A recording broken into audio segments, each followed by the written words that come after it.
Do you know, why do we snore?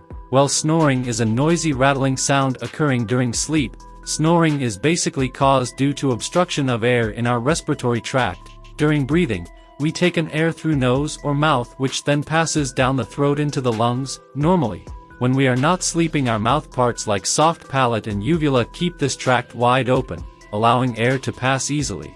However, excess growth of soft palate and uvula in some people causes snoring, so when these people sleep, these parts fall on the back of their throat, creating an obstruction. Hence, when they inhale, the air hits these parts, making them vibrate, which we hear as snoring.